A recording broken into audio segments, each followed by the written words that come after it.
Let me also say welcome to all of you that are here for the very first time. These calls happen every Tuesday evening, 8 p.m. London time, and they'll continue going up until the launch, after which we will switch the cadence to more calls, and then we'll manage a lot of the training recognition through our Facebook page. So before I introduce Kim, I do want to say the business sessions, if you haven't registered for those, be sure to register and send your prospects there. They'll get to hear about Shakeology from Isabel Dykler, the vision and mission of Team Beachbody. You'll get to get coach perspectives from some top coaches that will have travel there. You'll get to meet and mingle with corporate, with SJ and Laura and Thomas and so many more. And of course, you'll get to taste Shakeology, and a few of you will get to work out with Sean T. So the website to register is teambeachbodyuk.com, teambeachbodyuk.com. So be there and definitely send your coaches and future coaches there.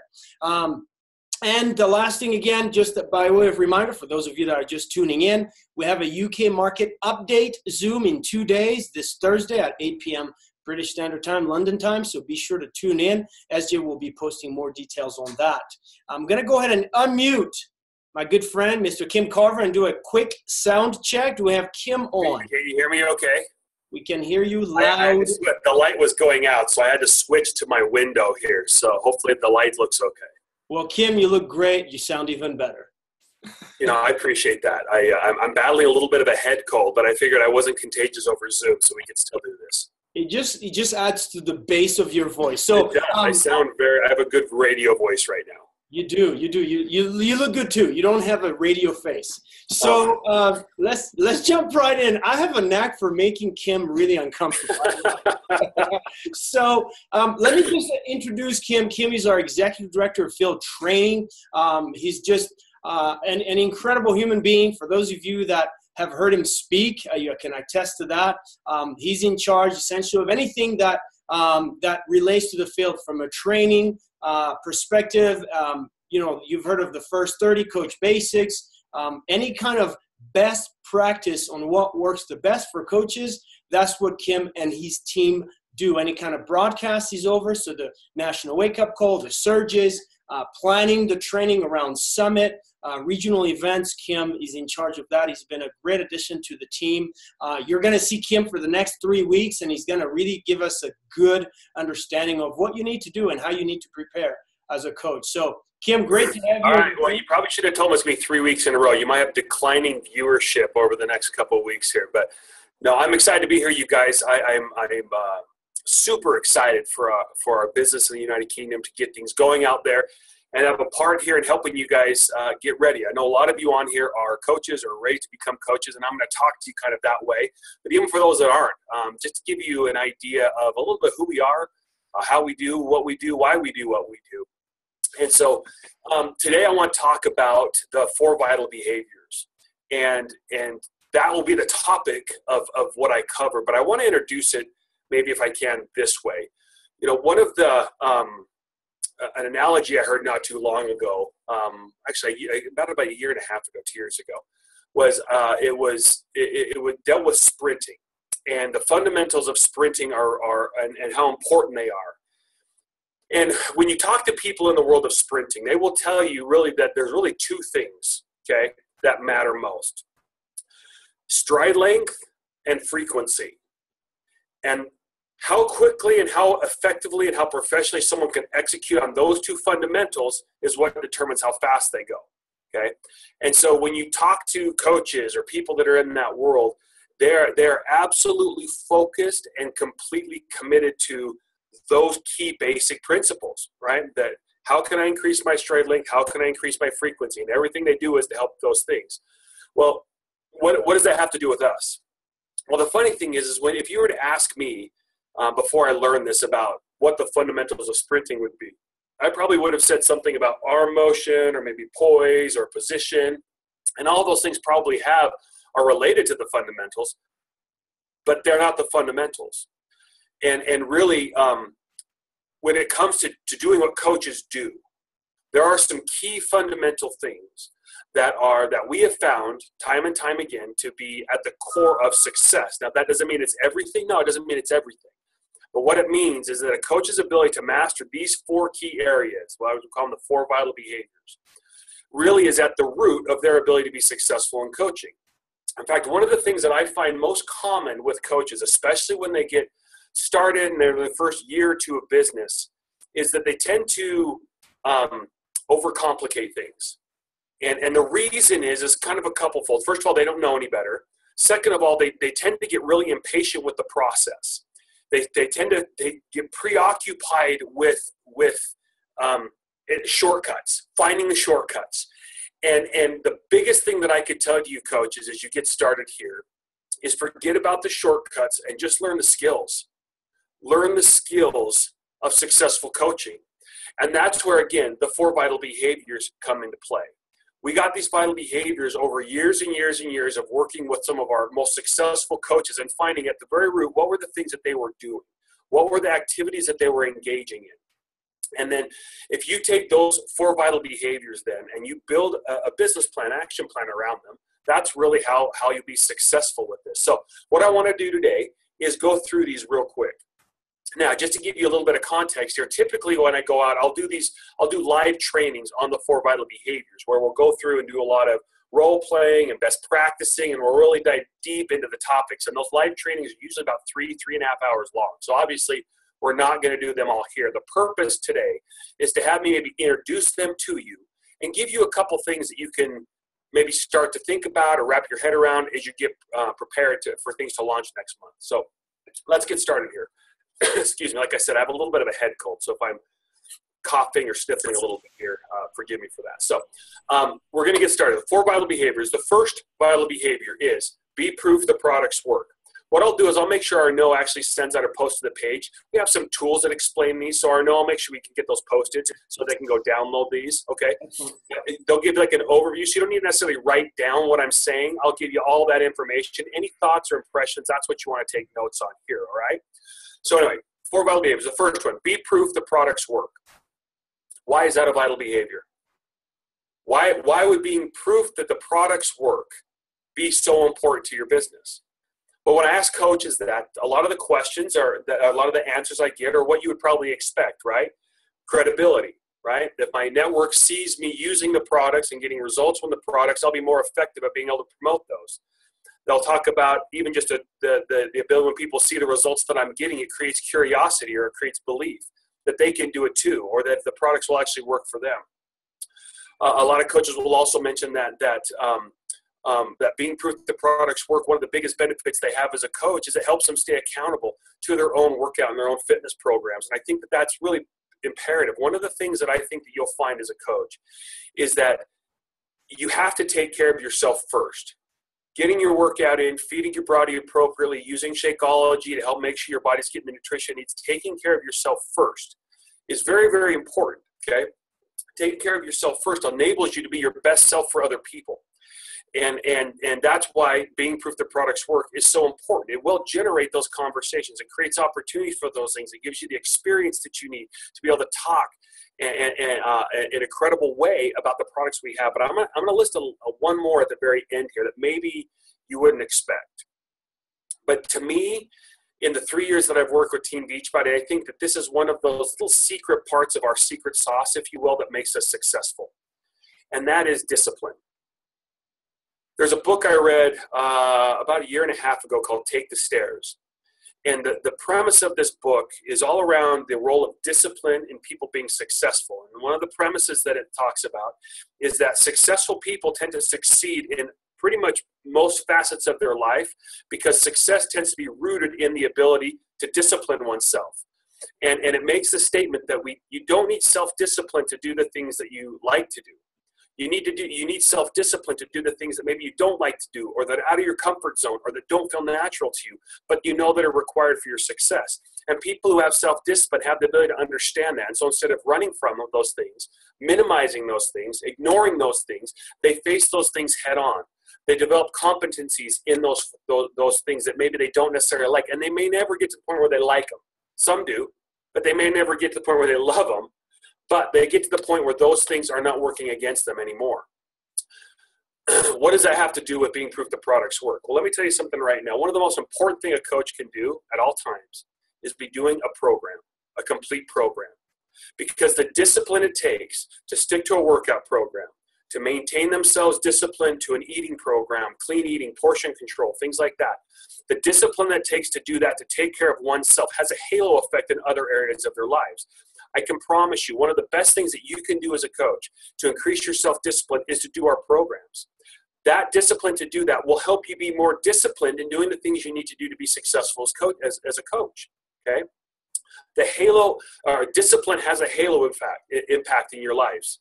You'll see that when you work with your customers. I promise you, you'll get people that will come to you, and at the core root of one of the main common things that they'll have at their core that they're struggling with is discipline.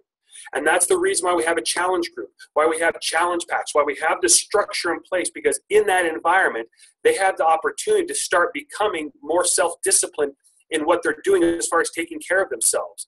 And the funny thing is, you'll watch when you help your customers, as they increase their self-discipline in that area, it becomes easier for them to be more disciplined in other areas of their life, okay? Whether it's their relationships or their professional, their business, discipline has a halo effect.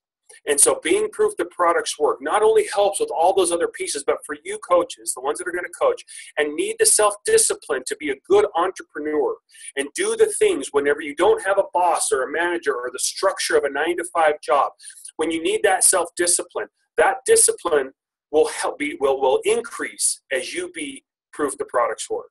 All right? So that's vital behavior number 1. Vital behavior number 2 is inviting. Now, inviting is really this process of attracting and connecting with people, and then the actual invitation, which honestly, you guys, what I define as is the invitation is just helping someone make a decision to start. That's all we're trying to do here. Now, typically when I'm working with coaches, the inviting part of the vital behaviors tends to be where most of the anxiety lives here, where most of the anxiety comes from. And the reason is because that's where all the perceived risk is. The risk of being misunderstood, the risk of being judged, the risk of rejection, all the risk tends to live in this vital behavior.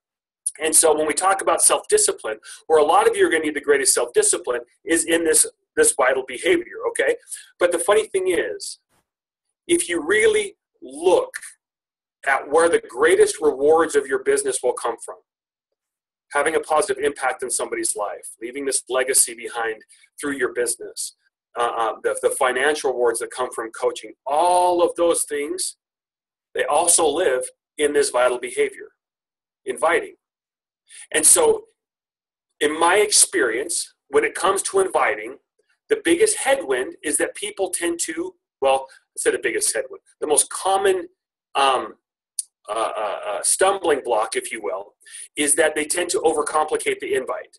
They get very preoccupied thinking there's some magical formula, magical scripts that they need to use that will convince people that they need to buy, right? And they overcomplicate it. And in their mind, they get so anxious about it because maybe they've had a bad experience, or they felt like they were misunderstood, or they had rejection. And over time, they build up this anxiety level that when they start to talk to people, the dominant thought in their mind is fear, is apprehension, is hesitation. And the people that are receiving that, they don't understand that. They view that as you being not as committed or unsure about what you're doing, or that you view them as really not being someone who this is going to work for. And that misunderstanding then perpetuates itself, and it makes it more and more challenging. And so one of the things we want to do, and we'll talk about and you'll learn about as coaching when it comes to inviting, is we want to keep it really simple. We want to keep it really easily understood that, at least with Team Beachbody, here's what you're not going to do as a Team Beachbody coach. We're never going to teach this. If you do it, it's up to you. But I am never going to condone or teach any type of manipulation in sales techniques. Our goal as coaches is not to back someone into a corner where they feel like they have no option but to say yes. You can do that and create a transaction, but you don't want to create a business based on transactions. You want to create a business based on relationships where there's ongoing usage of the products and long-term relationships that are built. So how do you do that? Well, you talk to people. You become curious. You find out where they're at. You find out the things that they're struggling with. You find out what their needs happen to be. And then you offer to help. And you have to come into this as a coach, not with the expectation that everyone's just going to be like, oh my gosh, I'm so excited. I've been waiting for you to come talk to me because I've been waiting for this solution, and here you are. You might find those kind of people, and those ones are easy. Those ones you don't need help with, right? But the majority of people that you're going to be talking to, the reason why you're talking to them is because they are not good at making positive decisions with their health and fitness. That's why they need you. And so to expect them to already have resources and money set aside to be able to pay for this, to expect them to have time and the commitment to be able to have this, you have to feel like they're in the right environment and their mindset where they're just going to embrace all of this. You might have to change that mindset and say, look, I'm trying to help someone do something that they're not used to doing, that they're not accustomed to investing in and spending time on. And so part of my thing is I have to help them change their mindset. And the first thing is helping them get to that decision to just get started. And if you frame it in that mindset of all I'm trying to do is help them get started, that simplifies it. You're not asking him to buy a house. You're not asking him to buy a car. You're not asking him to invest, every penny that they own in some, real estate investment. You're asking him to buy a challenge pack. People spend their money on a lot crazier stuff every single month. You're asking them to do that. So don't take that pressure back off yourself. Realize what you're doing and the nobility of what you're doing, and understand that it's okay to push a little bit sometimes because people aren't used to making that. But if you've taken the time to connect with them, to make that kind of relationship, and I'm not saying spending months chatting with them, but that they know you as a person. They've seen your social media pages. You've chatted with them maybe through comments or private messages, whatever. But they know that that's a priority to you, is the people that you're working with. Then they're not going to begrudge you trying to help them get started with that, okay? When it comes to inviting, there are two areas that you want to focus time on. The first one is expanding your network. This is the most ignored element of inviting. I promise you right now, in my experience, the vast majority of frustrations around inviting, okay, center on not expanding your network adequately enough on a consistent enough basis. You've always got to be expanding that network. And then the second is obviously the inviting process, helping someone make the decision to start. Now, what I'm going to do is we just launched this in the last 6 months, 2 really good trainings around both expanding your network and the inviting process that we like to promote at Team Beachbody. All right. I'm going to have Arnaud. I'll get him to Arnaud and he can post them for you guys. They'll be localized by launch for the UK market as well. But it's 99% of the stuff is the same. And so you can get a feel for what that looks like. I would encourage you right now to be aggressively expanding your network, creating connections, building relationships, talking to people, engaging in stuff. That will be one of the best things that you can be doing right now if you're looking to coach with us starting next month. When it comes to the inviting process, and I know this is where I've seen a lot of things come here saying they struggle with this and this is frustrating to me, and I got you. I get you. I can promise you something. You'll get better at it, okay? I want you to simplify it. I want you to keep it simple, and I want you to remember a couple key things here. Okay, first of all, we're not trying to manipulate people. We want to build connections. We want to reach back. We want to build connections, and then we want to help people make the decision to start. Look at that inviting training. It's very conversational. It's broken down into phases just to help you understand sequentially where you're at and what the next step is to help them get to a decision where they're saying yes. But you really want to just focus on being you, being curious, meeting people where they're at, and never being afraid to ask for the decision to start, to encourage the decision to start, okay? And so that's what that was going to be. I was going to go with a little analogy, but I will save that for when I come and do a live training out there around inviting. So I think you guys get inviting. You will get better at it as time goes on. Just be patient with yourself, and it is a skill that you will develop, but there are some best practices you can put into play. Okay, so that's vital behavior number 2, inviting. And vital behavior number 3 then is do personal development. Personal development, guys. If you've ever done an entrepreneurial endeavor before, you'll kind of know where I'm at. If this is your first time, I cannot overemphasize how important personal development is for your business.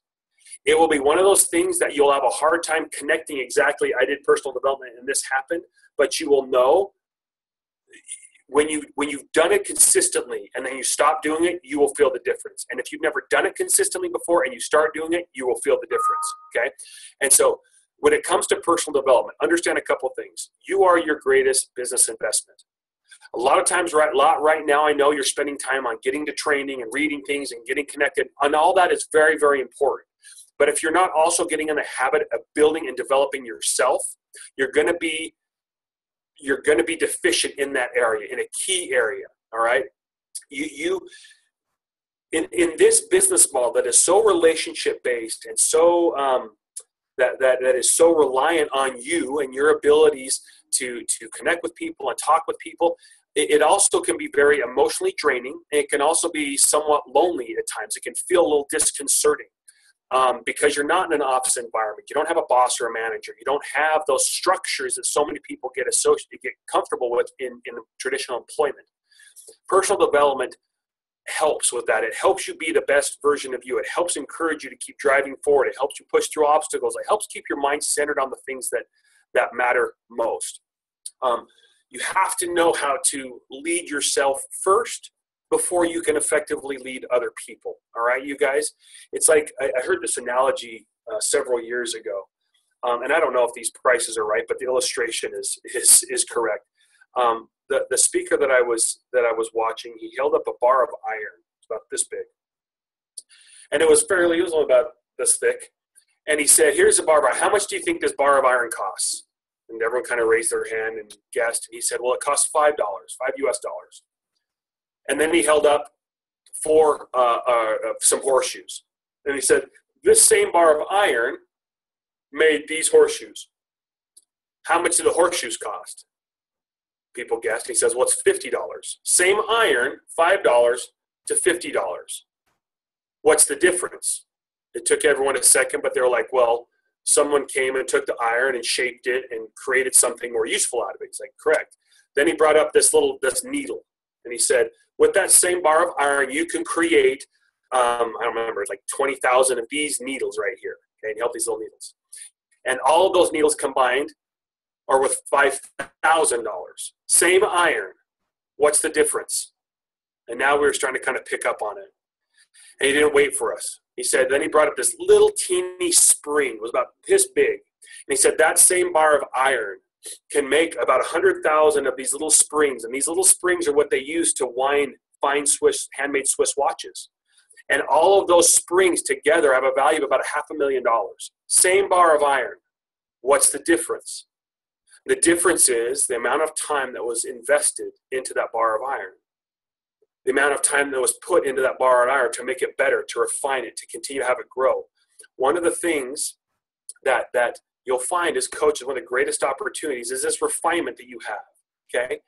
And maybe right now you're at horseshoes, or maybe right now you're at needles, or maybe you're the bar of iron. I don't know where you're at on that analogy that I gave.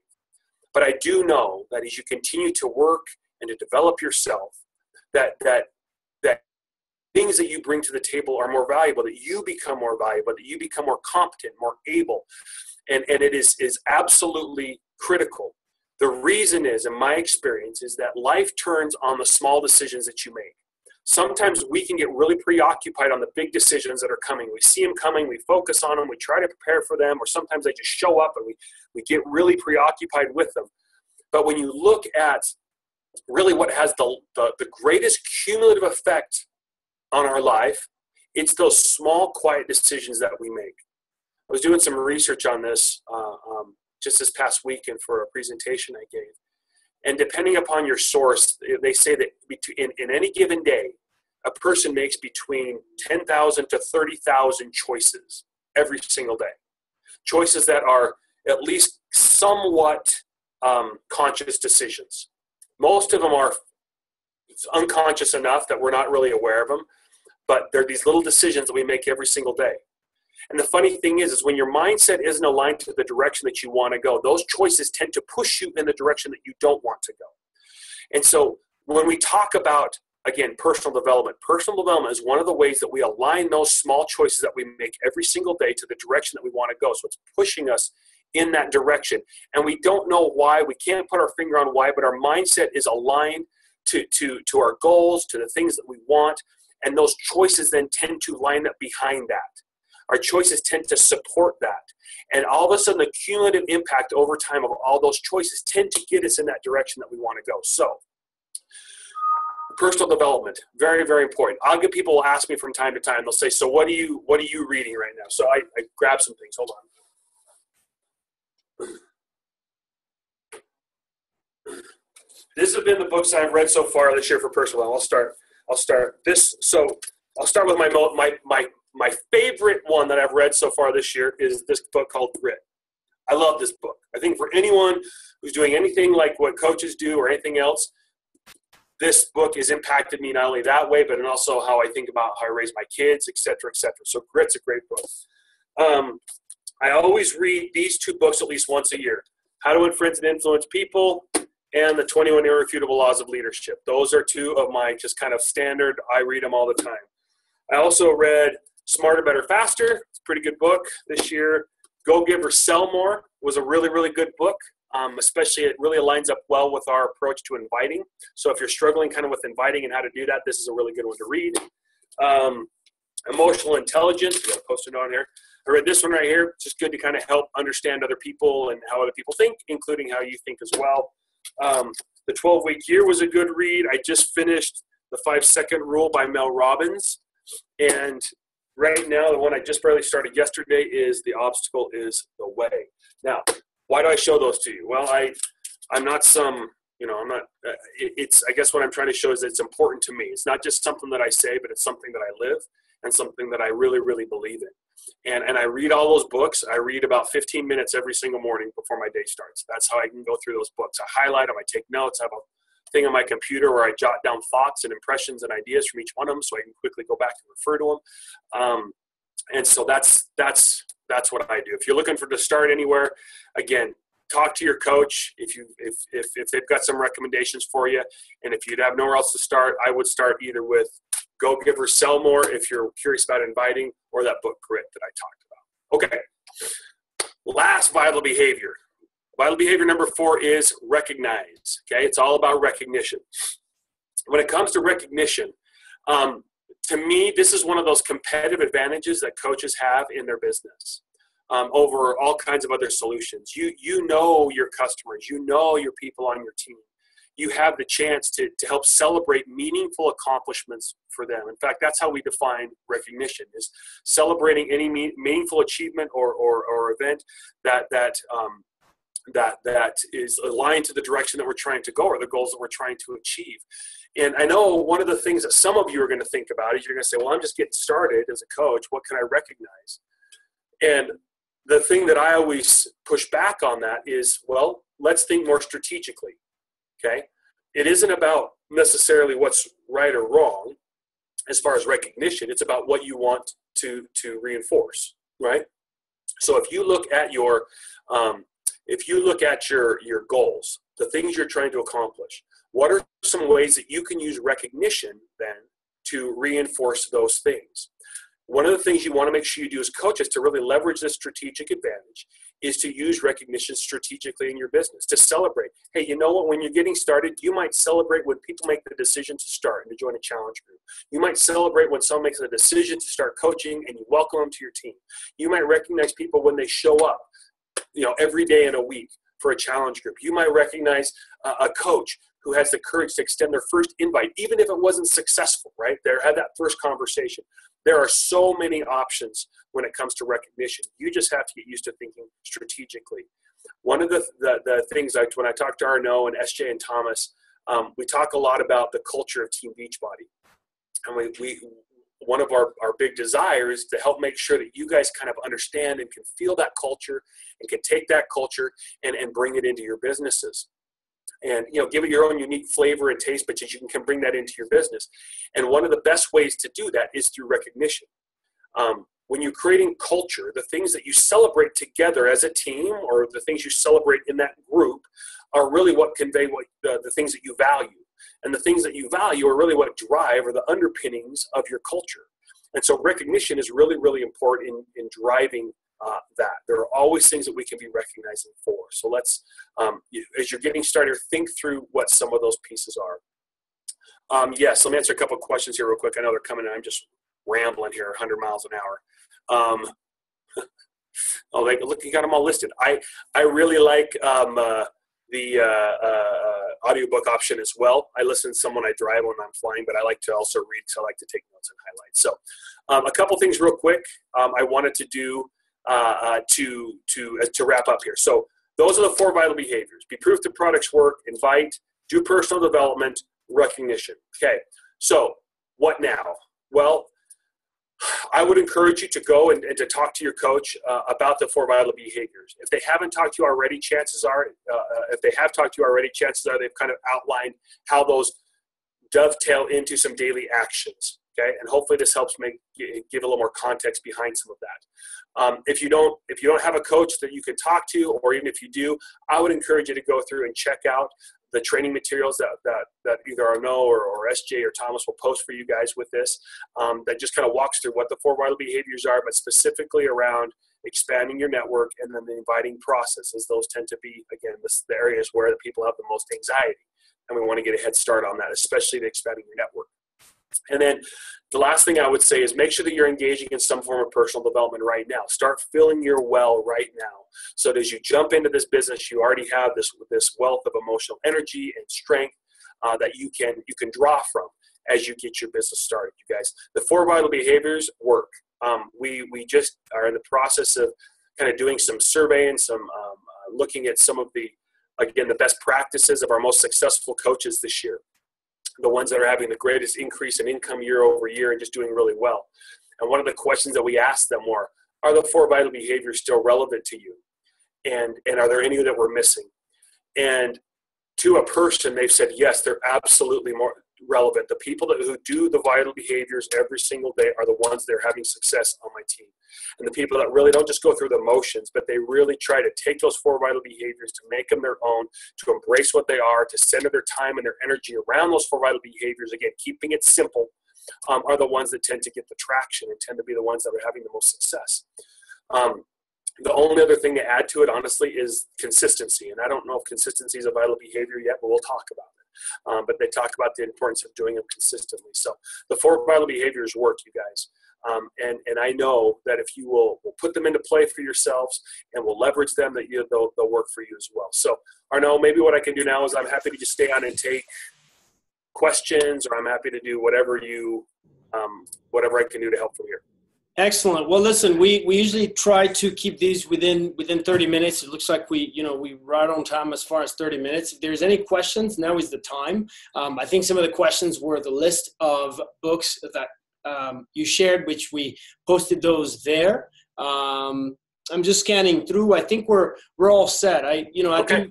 Speaking of recognition, just want to recognize you for the time that you spend and you're going to spend with us. And just kind of making something that is complicated so simple for people to execute against. And that's exactly what Kim is going to talk about next week, where he's going to essentially take us through what we call the first 30, right? You've got all this information. What do you do in the first 30 minutes, 30 hours, 30 days of your business? As we know, the start stops most people. So for those of you that are going to be jumping on, we definitely look forward to it. Invite your other coaches. This is basic fundamental training that will help you build a successful business. So thanks for being on, Kim. And thanks, guys. I'll see you next week. Bye, everyone.